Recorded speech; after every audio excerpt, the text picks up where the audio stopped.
अब जब मैं एक्स की वैल्यू की तरफ अप्रोच करूँगी फ्रॉम राइट हैंड साइड, तो मतलब मैं क्या निकालूंगी, राइट हैंड लिमिट। तो मैं राइट हैंड साइड से अप्रोच कर रही हूँ, मान लो मैं 3 के बहुत करीब आ गई 3.1 पे, तो एक्स की वैल्यू मैंने ले ली 3.1, ठीक है। तो अब मैंने फंक्शन में एक्स की वैल्यू डाली तो वाई मेरा आ गया 5.1, जो कि एक्स के बहुत, जो मतलब वाई के बहुत करीब आ गया। तो मतलब कि अब मेरी जो लिमिट है वो कंटिन्यूस कब होगी, मेरी लिमिट कंटिन्यूस कब होगी, जब limit from left hand side is equal to limit from right hand side is equal to function, ठीक है। तो जब ये आ जाएगा तो मेरी जो लिमिट है वो क्या हो जाएगी, कंटिन्यूस हो जाएगी। अंडरस्टूड, ठीक है।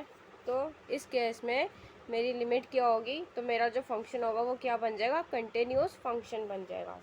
Now when does limit not exist, हमारी लिमिट कब एग्जिट नहीं करती, जब limit from right hand side, limit right hand side is not equal to limit from left hand side, तो उस केस में हमारी जो लिमिट है वो एग्जिट नहीं करती।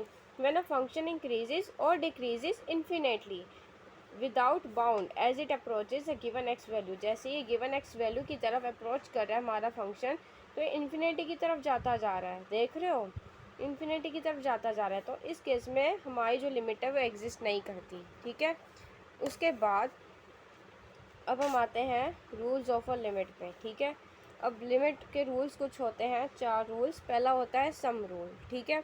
इसमें limit X tends to infinity F X plus G X, तो हम इसमें क्या करेंगे, इन दोनों के साथ अलग अलग लिमिट लगा के फिर इन दोनों को प्लस कर देंगे।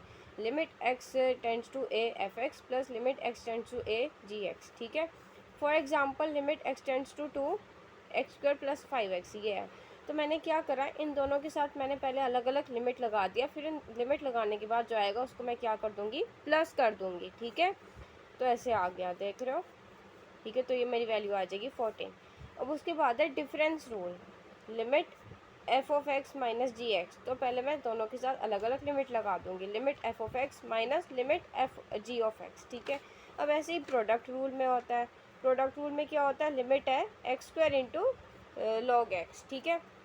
तो इसमें मैं क्या करूँगी, दोनों के साथ मैं अलग अलग लिमिट लगा दूँगी, फिर दोनों को प्रोडक्ट कर दूँगी, limit of x² multiply by limit of log x, तो जो भी लिमिट आएगा उनको मैं प्लस कर दूँगी, तो ये आंसर आ जाएगा। अंडरस्टूड।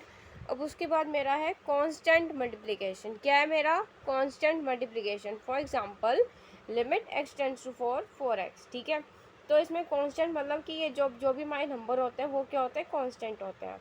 तो जो कांस्टेंट होता है वो बाहर आ जाएगा, फिर जो वेरिएबल है उसके साथ लिमिट लग गया, तो 4 into limit of x, 4 into x की वैल्यू 4 एक्स की वैल्यू डालूंगी तो 4 4 16 आ जाएगा। अंडरस्टूड।